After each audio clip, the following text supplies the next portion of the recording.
ಯಾವುದೇ ರೀತಿ ಓವನ್ ಇಲ್ಲದೆ ಮ್ಯಾಂಗೋ ಚೀಸ್ ಕೇಕ್ ಮ್ಯಾಂಗೋ ಸೀಸನಲ್ಲಿ ಒಮ್ಮೆ ಟ್ರೈ ಮಾಡಿ. ಮೊಸರನ್ನ ಒಂದು ಬಟ್ಟೆಗೆ ಹಾಕಿ ಸುತ್ತಿ ಅದ್ರ ಮೇಲೆ ಒಂದು ಗಟ್ಟಿ ಪದಾರ್ಥ ಇಟ್ಟು 1 ಅವರ್ ಹಾಗೆ ಇಟ್ಕೊಂಡೆ. ನೆಕ್ಸ್ಟು ಆ ಮೊಸರನ್ನ ಒಂದು ಬೌಲ್ಗೆ ಟ್ರಾನ್ಸ್ಫರ್ ಮಾಡಿಕೊಂಡೆ. ಮತ್ತು ಕಂಡೆನ್ಸ್ ಮಿಲ್ಕು, ಮ್ಯಾಂಗೋ ಪ್ಯೂರಿ, ಏಲಕ್ಕಿ ಪೌಡರ್ ಎಲ್ಲವನ್ನು ಹಾಕಿ ಚೆನ್ನಾಗಿ ಮಿಕ್ಸ್ ಮಾಡ್ಕೋಬೇಕು. ಕೇಕ್ ಬ್ಯಾಟರ್ ರೀತಿ ಮಿಕ್ಸ್ ಮಾಡ್ಕೋಬೇಕು. ಅದು ಮಿಕ್ಸ್ ಮಾಡ್ಕೊಂಡ್ಮೇಲೆ ಒಂದು ಬೇಕಿಂಗ್ ಮೋಲ್ಡ್ ಇಲ್ಲ ಅಂದರೆ ಅಲ್ಯೂಮಿನಿಯಂ ಪಾತ್ರೆ ಇರುತ್ತಲ್ಲ ಅದಕ್ಕೆ ಹಾಕಿ ಸ್ವಲ್ಪ ಟ್ಯಾಪ್ ಮಾಡಿ ಒಂದು ಅಲ್ಯೂಮಿನಿಯಂ ಪೇಪರಿಂದ ಫುಲ್ ಕವರ್ ಮಾಡ್ಕೋಬೇಕು.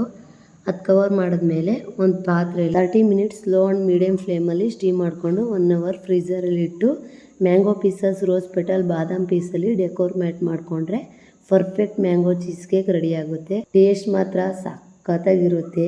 ಒಮ್ಮೆ ಟ್ರೈ ಮಾಡಿ ನೋಡಿ. ಮ್ಯಾಂಗೋ ಸೀಸನಲ್ಲಿ ಮತ್ತೆ ಟ್ರೈ ಮಾಡ್ತಾನೆ ಇರ್ತೀರಾ, ಅಷ್ಟು ಚೆನ್ನಾಗಿ ಬರುತ್ತೆ. ಮಕ್ಕಳಿಗೆ ಹೊರಗಡೆ ಕೊಡೋದಕ್ಕಿಂತ ಈ ಥರ ಮನೆಯಲ್ಲೇ ಕೇಕ್ ಮಾಡಿಕೊಟ್ರೆ ಮಕ್ಕಳು ಇಷ್ಟಪಟ್ಟು ತಿಂತಾರೆ. ಕೇವಲ 3 ಇಂಗ್ರೀಡಿಯೆಂಟ್ಸ್ ಇದ್ರೆ ಸಾಕು, ಮ್ಯಾಂಗೋ ಚೀಸ್ ಕೇಕ್ ರೆಡಿ ಆಗುತ್ತೆ.